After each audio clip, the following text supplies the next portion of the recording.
shirt and he looked spectacular, right? And 1995 in the European tour, I don't know, he made over 100 grand winning, beating even Nasser Al-Sambadi in some shows, and Nasser was third at Olympia. So yeah, that's the fastest way. It just needs to be manipulated. There's two more things here. Okay, the glycogen you put in, and of course you need a bunch of water.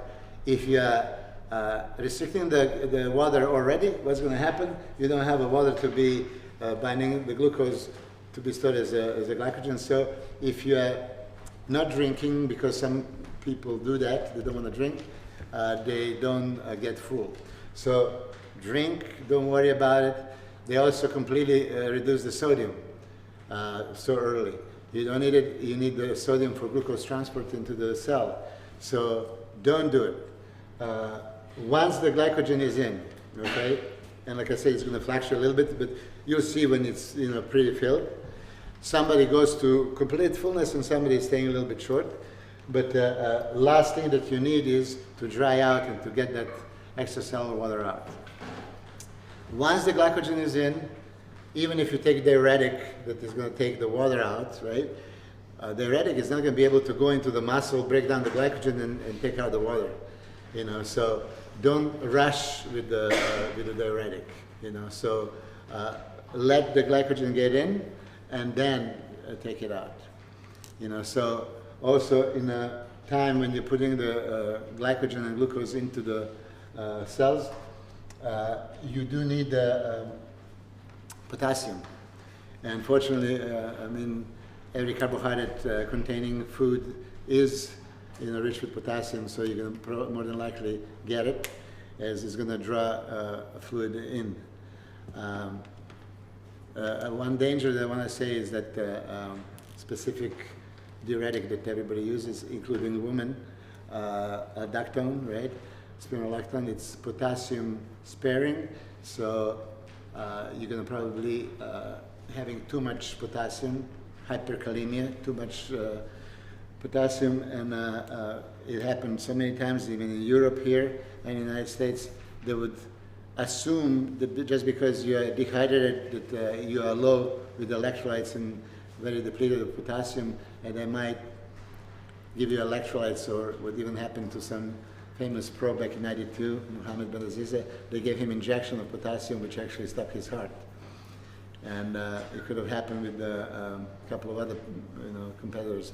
So if you have friends competing, if ever something goes wrong and they rush to the hospital, please inform them before it's too late, as this is really risky. So at the end, once you're filled up, right, on the day before the show, night before the show, you usually back off from carbs. You don't need any more, right? So you completely back off. And as you guys know, if you have a pure protein diet, pure protein is good diuretic. If you're on a pure protein, you're constantly going to the bathroom.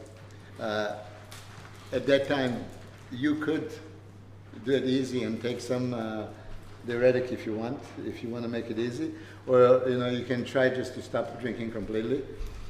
But with drinking completely, stopping it, you need to know exactly what time you're going on stage. Absolutely. Because that's what happens. It's like they might go on 3 hours later, and then everything's messed up. Yes, because if you're ready on the day of the show, and what do you think about these people who have sweets, chocolates to eat right before they go on stage? Because personally, I think to myself, if you're ready, why would you put that in your body then? Yeah, well, I tell you why. Because a lot of people... You see other people backstage doing it, and they feel like they need to be doing it. Yeah. Because somebody probably told them, and tell them to, in order to... Or have a glass of wine or... in order to carb up, right, to get that glucose back in and to pump up, they would need sugar, right? And I don't know if you know that, but some people actually use injectable insulin 45 minutes before the stage to get that crazy fullness, and if you see somebody doing it, they probably, their coach advised them. And sometimes it works dramatically, favorable, but it can also backfire, especially for people that start doing this and the contest is delayed half an hour, 1 hour, and there is disaster. Yeah, but that's why they do it. Normally, because of sugar load, right? To get the crazy pump. I think Subi told me that there's some miracle wizard, what it's called. They have some specific powder that you know, you have to take that powder, otherwise you can win the show. You know. So. Okay. Any questions?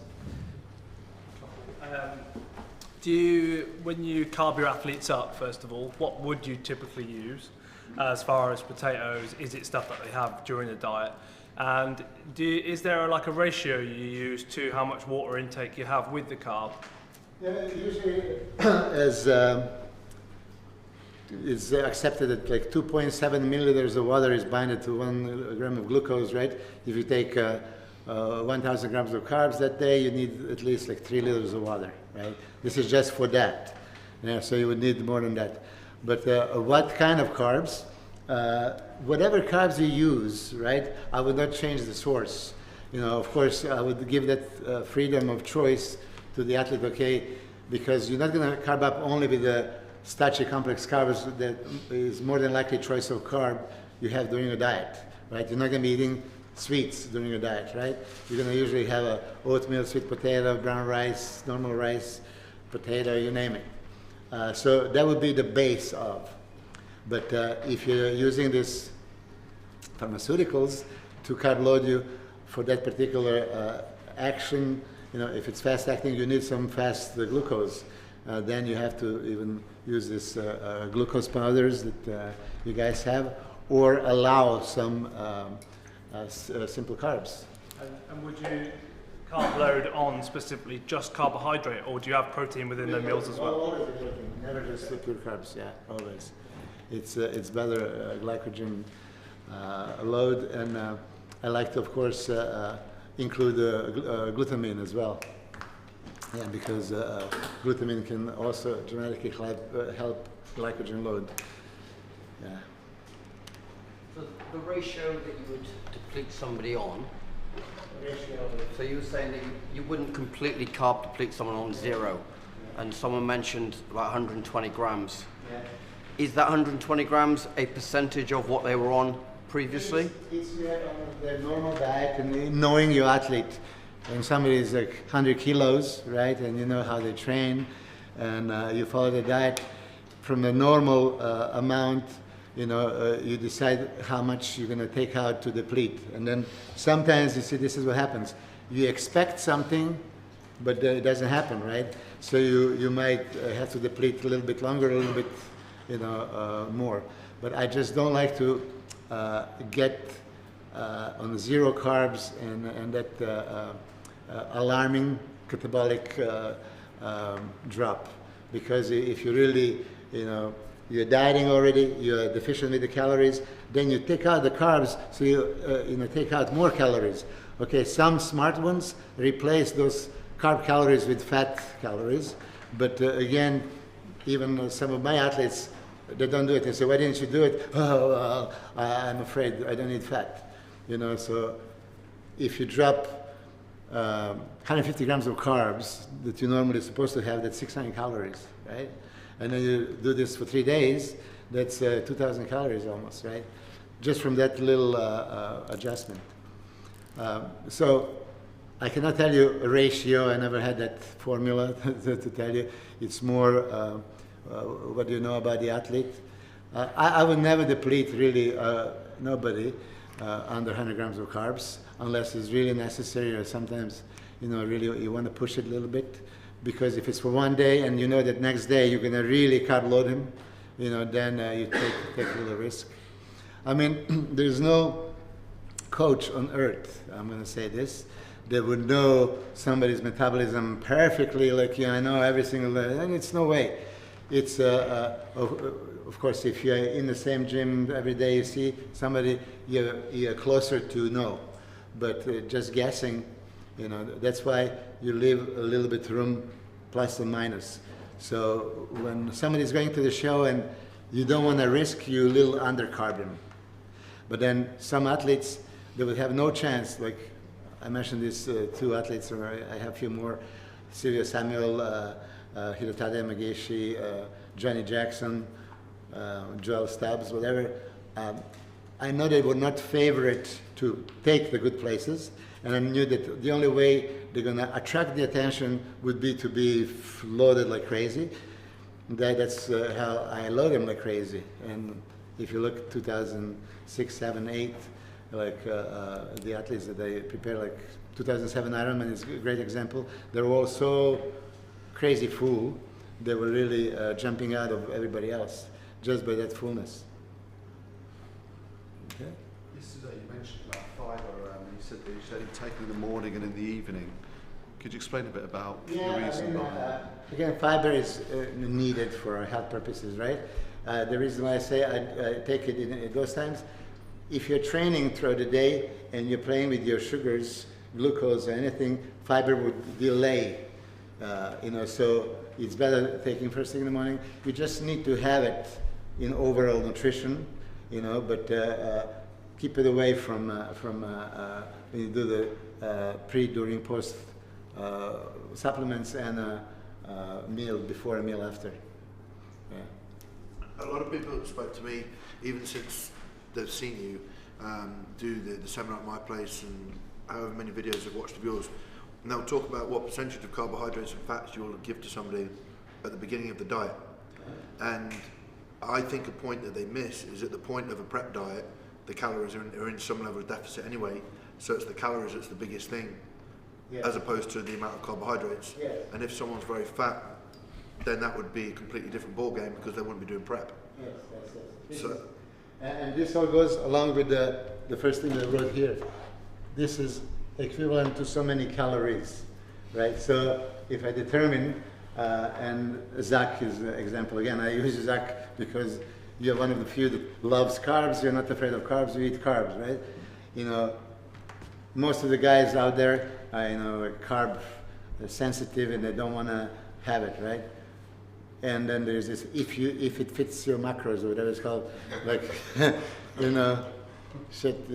it fits my macros and I eat pizza and cheesecake, those calories are not the calories that you need. It's no nutrients that can benefit you, but it's one thing burning the calories, right? And the other thing is building the physique, building the professional physique. So it's more important, therefore, that your ratio in placing the carbohydrates on the days that are the priority to you.